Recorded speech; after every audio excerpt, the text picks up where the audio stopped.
IMC Podcast Corner balik lagi, masih bareng saya Leni Diandra. Hari ini Leni masih ada di Rumah Sakit IMC Alam Sutra dan sudah bersama dengan Dr. Handi Wings, spesialis bedah digestif. Halo dok. Ya, halo. Ngomongin tentang digestif, ini pasti berhubungan dengan perut ya. Makanya di sini udah ada, ini lambung ya dok Lambung, ya? ya. Lambung. Wah, ini pas banget nih berarti ya. Ngomong-ngomong soal lambung, pasti Sobat IMC beberapa waktu terakhir ini sering dengar sama yang namanya operasi pemotongan lambung ya. Atau mungkin orang nyebutnya bariatrik, ya kan dok? Nah kita akan bahas nih tentang bariatrik nih sama Dokter Handi nih, ahlinya nih. Beliau adalah pengeksekusinya. Oke, dok, yang kita tahu sebagai orang awam, bariatrik itu identik dengan orang yang pengen langsing, orang yang pengen kurus gitu ya. Padahal sebenarnya mungkin nggak cuma itu ya dok ya. Nah mungkin dokter bisa lebih jelaskan lagi nih supaya orang tuh nggak beranggapan bahwa bariatrik itu hanya untuk yang pengen kurus aja. Jadi sebenarnya bariatrik itu apa dok? Bariatrik itu nama lainnya adalah weight loss surgery. Jadi operasi untuk menurunkan berat badan.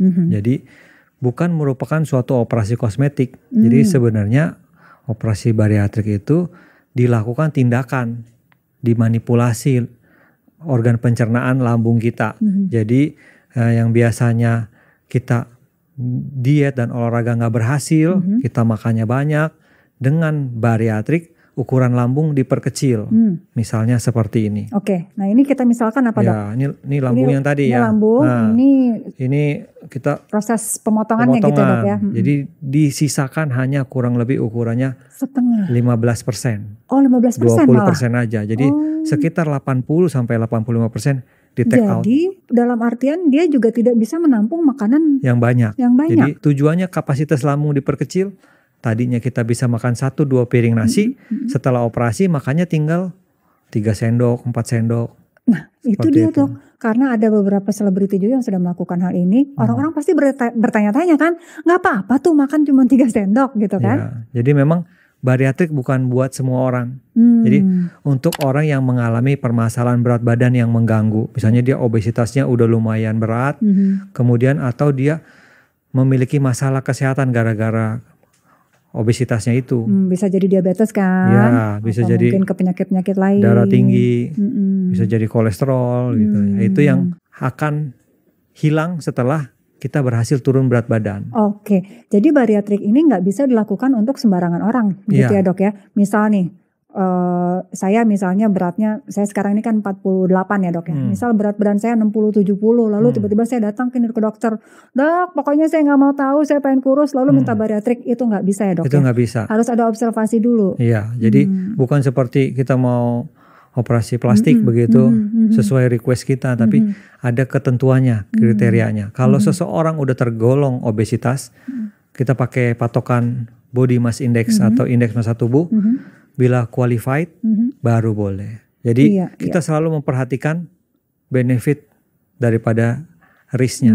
Jadi manfaat harus lebih gede daripada resikonya. Kalau kita cuma mau turunin 4 kilo, nggak perlu bariatrik. Bariatrik ya dok ya.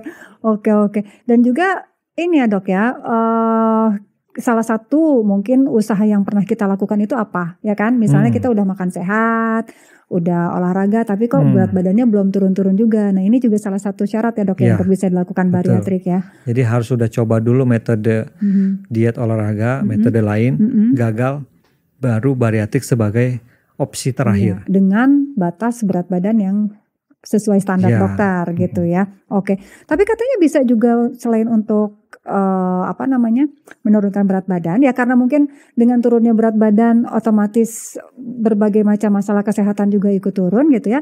Berarti ada beberapa masalah penyakit yang bisa juga disembuhkan sama bariatrik ya dok ya.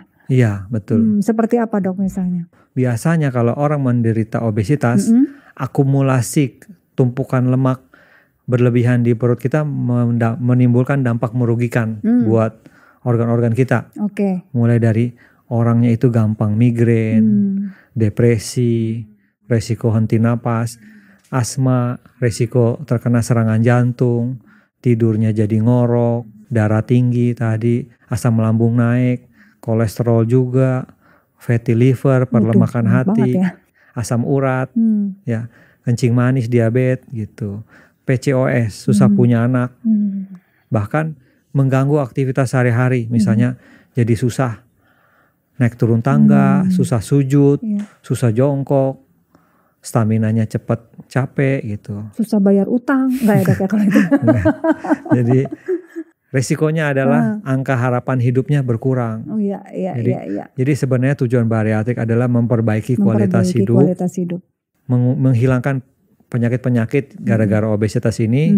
Baru bonusnya adalah kita menjadi langsing. Oke. Nih dok, ini mumpung ada lambung nih, karena kan kita nggak bisa ngelihat isian lambung kita kan biasanya. Ini ada contohnya gitu ya dok ya. Nah kalau tadi kan dokter udah sempat menggambarkan kurang lebih berapa banyaknya. Bagiannya sendiri ini kalau dari sini yang dipotong yang mana dok? Ya, jadi ini lambungnya maaf ya. Ini lambungnya kan seperti ini begini. Ya. Jadi yang dibuang adalah bagian bawah ini, bagian luar. Bagian bawah. Jadi nanti lambungnya itu dibikin ukurannya kurang lebih seperti pipa. Kayak pisang malah ya. Seperti ukuran kerongkongan, seperti ukuran ususnya. Jadi bagian luar ini sebanyak 80-85% dibuang. Jadi ukuran lambung kita menjadi kecil. Jadi seperti ini. Tadi kan kalau orang normal tuh mungkin bisa makan sepiring, 2 piring nasi. Setelah operasi menjadi kecil. Iya, makannya cuma sedikit karena emang nggak bisa menampung lambungnya gitu ya dok ya. Pasti pertanyaan selanjutnya nih dari Sobat TMC, namanya juga organ tubuh dipotong. Ada efek samping nggak ya dok ya? Memang yang tadi saya bilang, kalau seseorang kelebihan berat badan 50 kilo, bahkan ekstrim sampai 100 kilo, kalau dengan diet olahraga hampir mustahil bisa gitu. Jadi mereka itu yang membutuhkan pertolongan.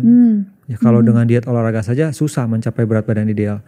Jadi kalau manfaatnya besar kita bisa pertimbangkan. Tetap namanya tindakan operasi, walaupun operasi semakin aman tetap ada resiko. Resikonya misalnya kalau kita cuma bisa makan sedikit 3-4 sendok, ada resiko bisa kekurangan nutrisi, kekurangan vitamin, apalagi kalau pemilihan makanan kita tidak baik, misalnya banyakan karbo gitu, banyakan gula, banyakan junk food gitu. Jadi utamakan makanan yang tinggi protein. Kemudian juga kita butuh suplemen karena porsi makanan kita yang sedikit, kekurangan vitamin bisa beresiko. Jadi kita memberikan suplemen vitamin, minum vitamin antara 1-2 tahun sampai ada yang bahkan sampai seumur hidup. Setelah dilakukan operasi bariatrik. Kemudian adalah setelah bariatrik kita membutuhkan komitmen supaya hasilnya bisa efektif,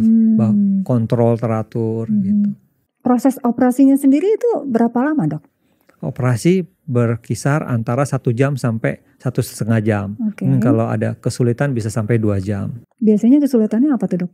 Kalau pasien semakin gemuk, dinding perut makin tebal, lemak makin tebal. Sedangkan kita menggunakan teknik operasi minimal invasif laparoskopi. Oh ini tuh minimal invasif ya dok ya? Jadi lukanya mungkin hanya sebesar pulpen begitu. 4 titik. Lebarnya kurang lebih 5 mm, setengah senti. Kalau perut semakin tebal, lemak di dalam, visceral fat semakin banyak, hatinya besar, menghalangi operasi.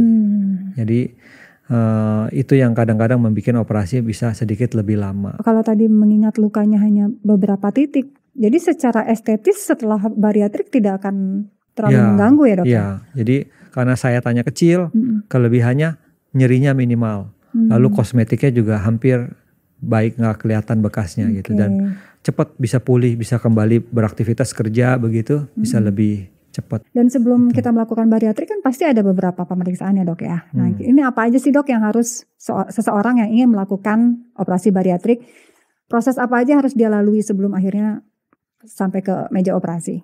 Yang pertama adalah bahwa pasien itu udah sesuai kriteria.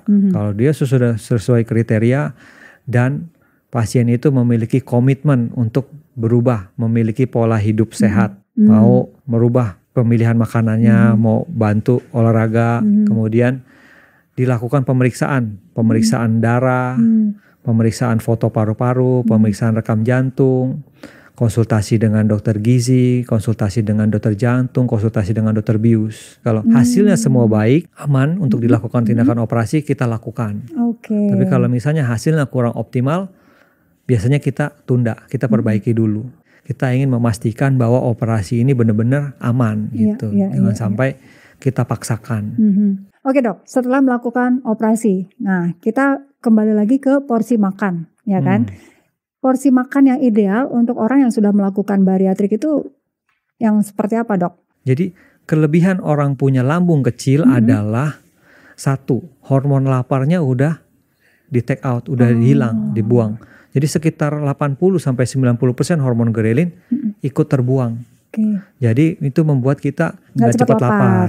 Kemudian kelebihan kalau orang punya lambung kecil, kita makan 3 sendok, 4 sendok itu berasa kenyangnya sama seperti waktu kita sebelum operasi makan 1-2 piring nasi. Jadi diet itu menjadi lebih mudah karena kita tidak melawan badan kita sendiri. Beda kalau kita diet dengan kondisi lambung sebesar ini, paling kita bisa bertahan seminggu, 2 minggu. Habis itu perasaan lapar ini badan kita menolak untuk kita diet, akhirnya kita makan lagi, sepiring lagi, balik lagi, yoyo. Itu yang bikin naik turun. Kalau bariatrik, karena porsi makan kita kecil, bahkan walaupun kita sudah kurus, berat kita sudah 50, makan kita tetap 4 sendok gitu. Jadi durable, operasi itu bisa bertahan lama. Karena penurunan berat badannya nggak naik turun. So far tapi udah banyak dok orang yang melakukan bariatrik dengan alasan tentu kesehatan ya. Banyak. Sudah cukup banyak ya. Jadi orang sudah cukup aware gitu sama yang namanya bariatrik ini ya dok ya. Oke, kalau gitu terima kasih banyak Dokter Handi. Kita udah ngobrolin tentang bariatrik, pengennya lebih lama lagi sih ya, tapi mungkin nanti kita akan lebih punya waktu lebih banyak lagi ya. Dan Sobat IMC pengen tahu jadwalnya Dokter Handi di Rumah Sakit IMC Alam Sutera, bisa cek di website Rumah Sakit IMC ya, ada di sini.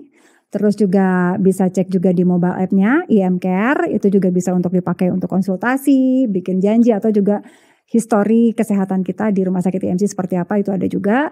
Dan jangan lupa juga untuk follow semua sosial media dari Rumah Sakit IMC. Ada Instagram, TikTok, jangan lupa subscribe YouTube kita di Rumah Sakit IMC untuk mengikuti terus IMC Podcast Corner supaya dapat informasi terbaru tentang masalah kesehatan. Seperti hari ini nih kita dapat ilmu baru lagi tentang bariatrik dari Dokter Handi. Makasih banyak Dokter Handi.